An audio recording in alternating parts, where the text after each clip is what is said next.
إن الحمد لله نحمده ونستعينه ونستغفره ونعوذ بالله من شرور أنفسنا ومن سيئات أعمالنا.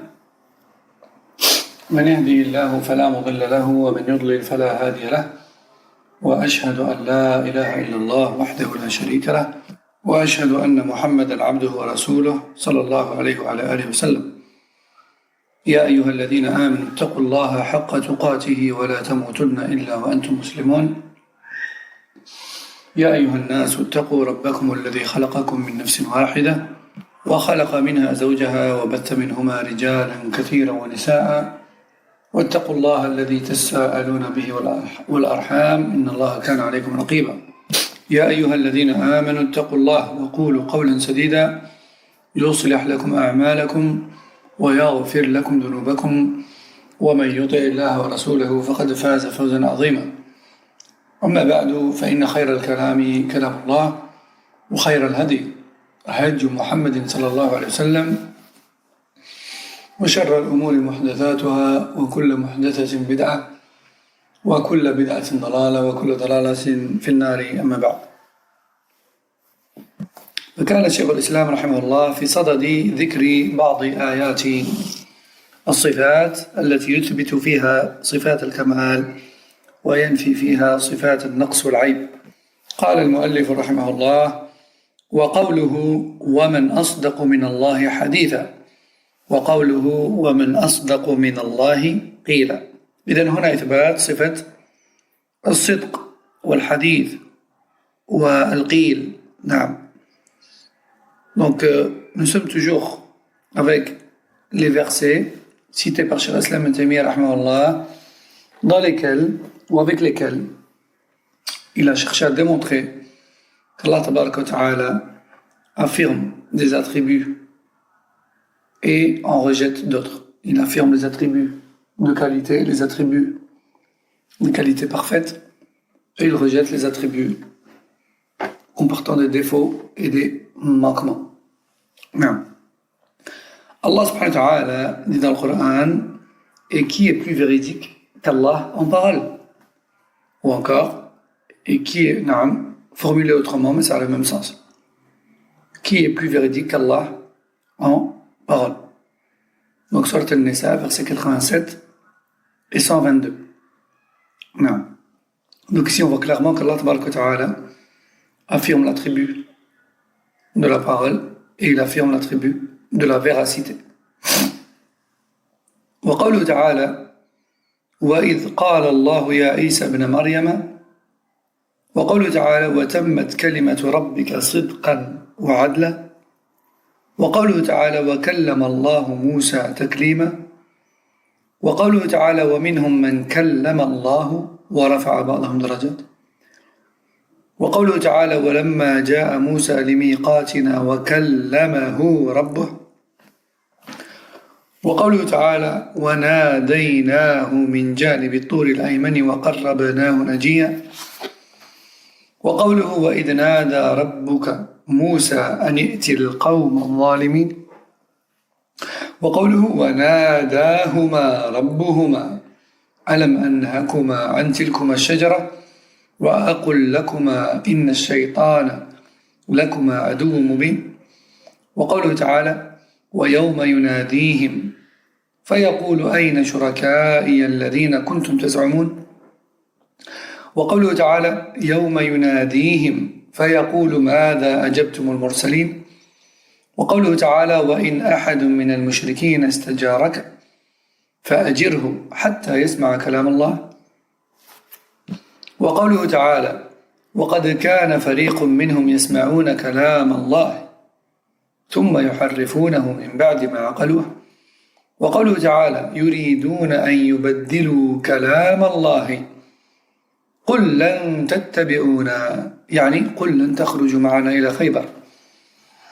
وقوله تعالى: واتل ما أوحي إليك من كتاب ربك لا مبدل لكلماته. وقوله تعالى: إن هذا القرآن يقص على بني إسرائيل أكثر الذي هم فيه يختلفون. إذن هذه الآيات كلها يثبت الله فيها صفة القول والكلام والصدق والعدل والرفع والندى والتقريب والمناجاة والقص.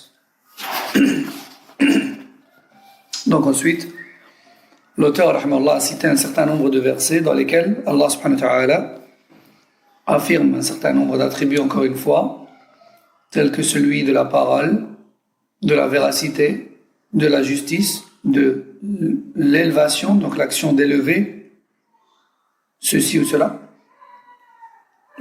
l'interpellation, le rapprochement, la discussion en privé, et enfin le conte, le fait de raconter.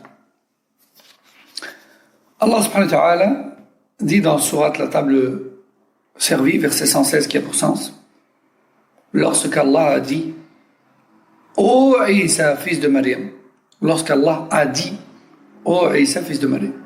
Surat les bestiaux, verset 115 qui a pour sens également, la parole de ton Seigneur est désormais complète et se caractérise par la véracité et la justice. Ou encore dans Surat les femmes, verset 163 qui a pour sens, Allah a parlé véritablement à Moussa. Ou encore dans Surat al-Baqarah, verset 253 qui a pour sens, Allah a parlé à certains de ses prophètes et les a élevés en degrés. Ou encore dans Surat al-A'raf, verset 143 qui a pour sens, lorsque Moussa s'est présenté à notre rendez-vous et que son Seigneur lui a parlé, ou encore adressé la parole. Aussi, dans Surat Maryam, verset 52 qui a pour sens, nous l'avons interpellé, c'est-à-dire Moussa, nous l'avons interpellé du côté droit de la montagne de Tour. Nous l'avons ensuite rapproché et avons discuté en privé avec lui. Ou encore dans Surat al-Shu'ara, verset 10 qui a pour sens, lorsque ton Seigneur a interpellé Moussa en lui disant « Va à la rencontre du peuple des injustes ». Aussi, Surat al-A'raf, encore, verset 22 qui a pour sens « Leur Seigneur les a tous les deux interpellés », c'est-à-dire Adam et Hawa, en leur disant « Ne vous ai-je pas interdit la consommation du fruit de cet arbre et ne vous ai-je pas dit que le shaitan était pour vous deux un ennemi clair ?» Donc il les a interpellés et il leur a dit. Donc c'est clairement l'attribut de la parole. Surat al-Qasas, verset 62 qui a pour sens, ce jour-là, c'est-à-dire Yawm al-Qiyamah, ce jour-là, Allah les interpellera, c'est-à-dire il interpellera les polythéistes en leur disant « Où sont donc mes associés prétendus ?» Surat al-Qasas toujours, verset 65 qui a pour sens, ce jour-là, il les interpellera et leur dira « Qu'avez-vous répondu au messager que je vous ai envoyé ?» Surat al-Tawbah, verset 6 qui a pour sens, si l'un des polythéistes te demande de le loger, alors fais-le jusqu'à ce qu'il puisse entendre la parole d'Allah. Surat al-Baqarah, verset 75 qui a pour sens, un groupe d'entre eux entendait clairement la parole d'Allah, puis la falsifiait après l'avoir parfaitement comprise et raisonnée à son sujet. Ou encore, Surat al-Fath, verset 15 qui a pour sens, ils veulent changer la parole d'Allah, c'est-à-dire les hypocrites. Dis-leur, ô Muhammad, nous ne voulons pas de vous, c'est-à-dire vous ne viendrez pas avec nous à l'expédition de Khaybar. Donc clairement, ils veulent changer la parole d'Allah. Surat al-Kahf, verset 27 qui a pour sens, récite et suis donc à la lettre ce qui t'a été révélé parmi le livre de la part de ton Seigneur, nul ne peut changer quoi que ce soit à sa parole. Surat al-Naml, verset 76 qui a pour sens, ce Coran raconte, et on raconte avec la parole. Ce Coran raconte aux enfants d'Israël la majeure partie des histoires et des choses dans lesquelles ils divergent. ثم قال المصنف رحمه الله: وقوله لو أنزلنا هذا القرآن على جبل لرأيته خاشعا متصدعا من خشية الله. وقوله وإذا بدلنا آية مكان آية والله أعلم بما ينزل قالوا إنما أنت مفتر بل أكثرهم لا يعلمون. قل نزله روح القدس من ربك بالحق ليثبت الذين آمنوا وهدى وبشرى للمسلمين ولقد نعلم أنهم يقولون إنما يعلمه بشر لسان الذي يلحدون إليه أعجمي وهذا لسان عربي مبين. إذن هذه الآيات فيها إثبات لصفة الإنزال. Ensuite, l'auteur, rahimahullah, a cité quelques versets dans lesquels Allah subhanahu wa ta'ala affirme l'attribut d'action qui est celui de faire descendre, al-inzal. أولا قوله تعالى وهذا كتاب أنزلناه مبارك. Ce livre, nous l'avons fait descendre, il est une cause de bénédiction. Ou encore il est béni. Sourate Al-An'am, verset 92.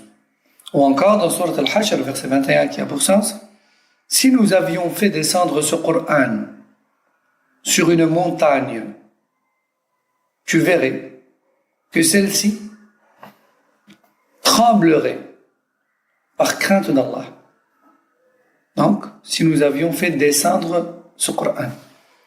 Ou encore dans Sourate Al-Nahl, versets 101, 102 et 103 qui ont pour sens: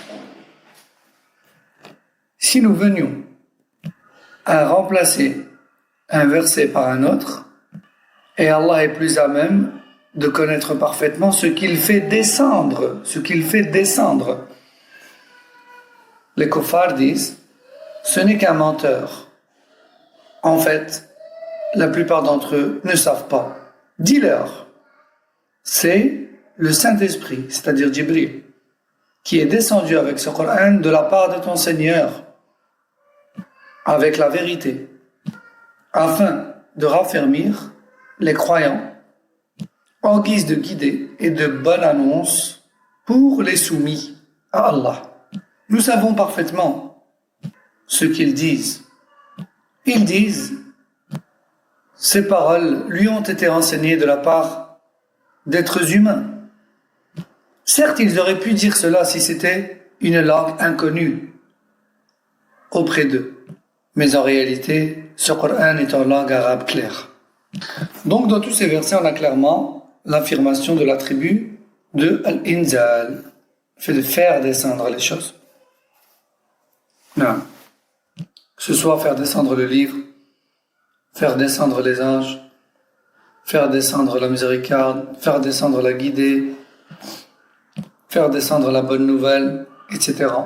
Car Allah Azza wa Jal est élevé au-dessus de la création.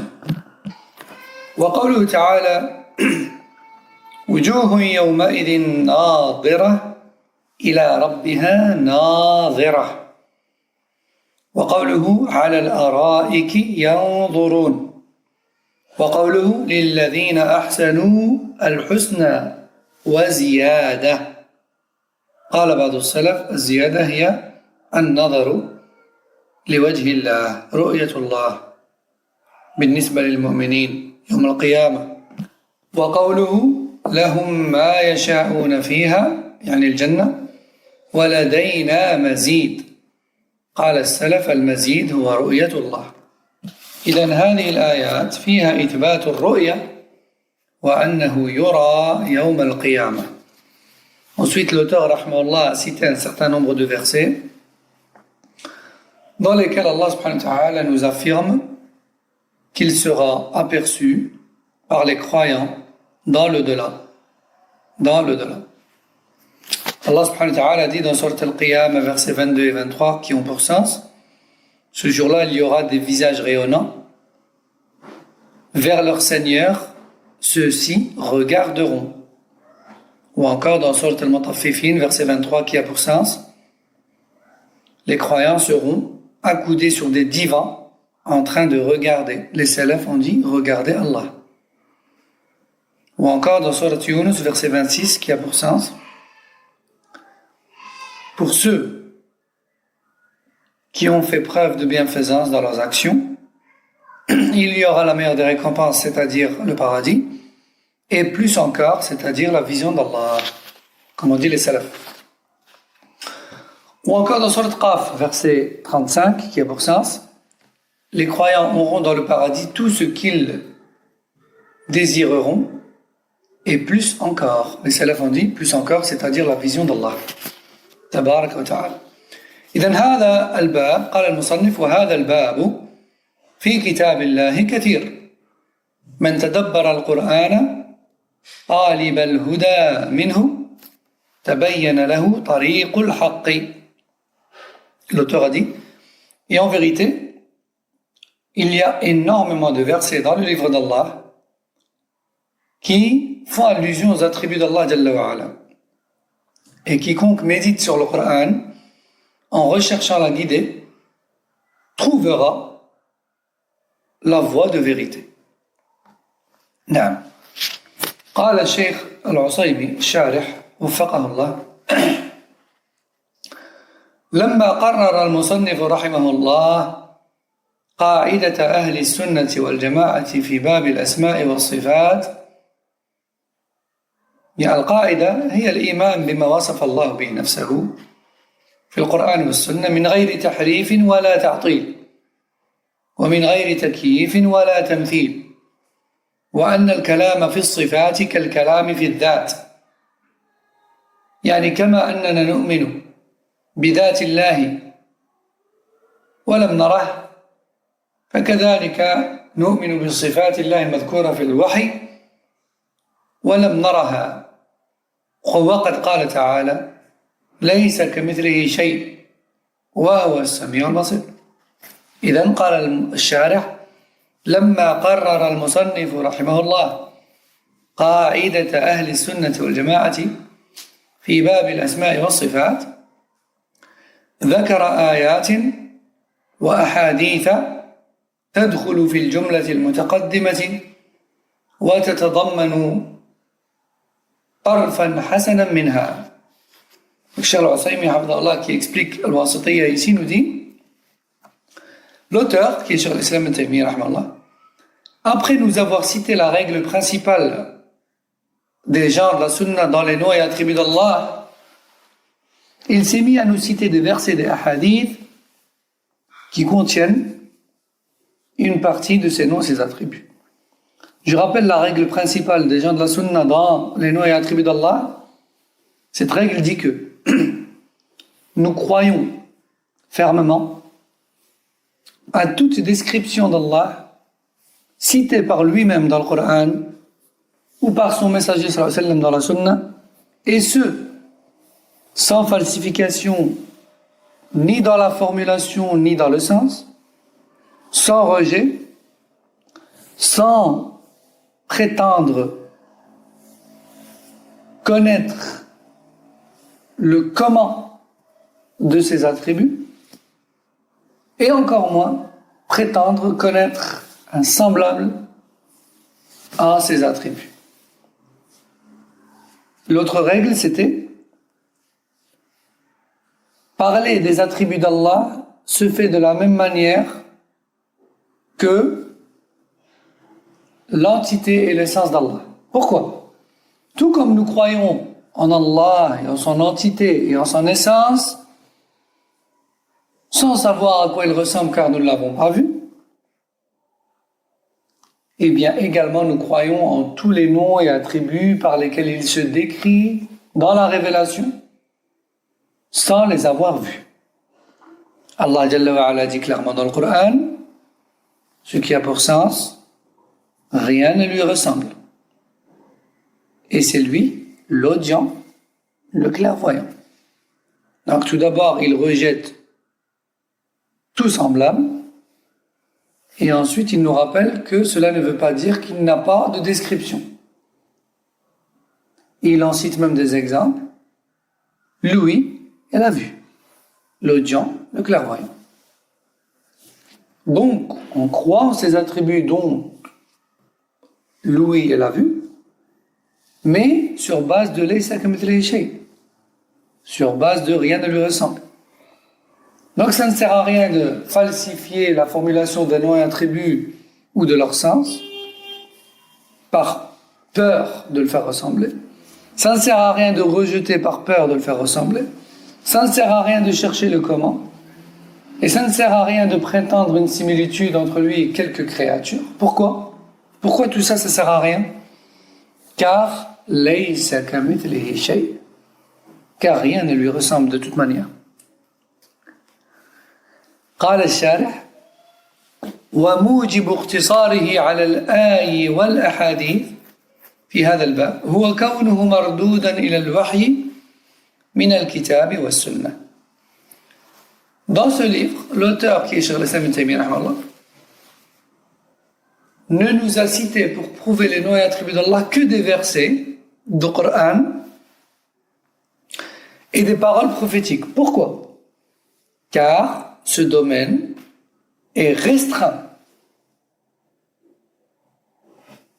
à ce qui se trouve dans le Coran ou Sunna. On ne peut nommer Allah avec un nom qui ne se trouve pas dans le Coran ou Sunna. Et on ne peut décrire Allah avec une description ou un attribut qui n'est pas dans le Coran ou Sunna. قال الشارح وهذا معنى قول أهل العلم الأسماء والصفات توقيفية وهذه أيضا قاعدة أي موقوف ما يتعلق بها على ورود الدليل من الكتاب والسنة وما ورد في آثار الصحابة هو من جملة السنة لأنها في هذا الباب لا تقال من قبل الرأي فلها حكم الرفع وما خرج عن الكتاب والسنة فلا يثبت به اسم ولا صفة لربنا عز وجل. Et en fait, c'est pour cette raison que les savants disent, dans le domaine des noms et attributs d'Allah, nous, serviteurs, sommes limités. Limités à quoi ? Limités à ce qui est cité dans la révélation, à savoir le livre d'Allah et les paroles du messager d'Allah sallallahu alayhi wa sallam. Quant aux noms et attributs d'Allah que l'on trouve dans les paroles des compagnons, eh bien nous considérons que cela fait partie de la sunna. Pourquoi ? Car il n'est pas possible qu'un compagnon ait nommé Allah ou qu'il l'ait décrit sur base de son opinion personnelle. Forcément, cela lui vient d'un enseignement du prophète sallallahu alayhi wa sallam. Donc, en résumé, nous n'affirmons aucun nom et aucune description et aucun attribut à notre Créateur s'il ne vient pas de la révélation de notre Créateur. Subhanahu wa ta'ala. قال الشارح واستغنى المصنف بسياق الآيات والأحاديث إجمالا عن تفصيل ما فيها من المعاني لظهور دلالاتها على ما أراد من الأسماء والصفات. ونكتفي بهذا إن شاء الله. Donc ensuite, Cheikh al-Usaymi nous dit, et on termine avec ça, Inch'Allah, l'auteur s'est suffi de citer des versets et des hadiths sans prendre la peine de les expliquer en détail. Car son but était juste de faire allusion aux noms et attributs qui s'y trouvent. Donc on va s'arrêter ici pour aujourd'hui. Subhanak Allahumma wa bihamdik. Ashhadu an la ilaha illa ant. Astaghfiruka wa atubu ilayk. Wa sallallahu wa sallam ala nabiyyina Muhammad wa ala alihi wa ashabihi ajma'in. Wassalamu alaykum wa rahmatullahi wa barakatuh.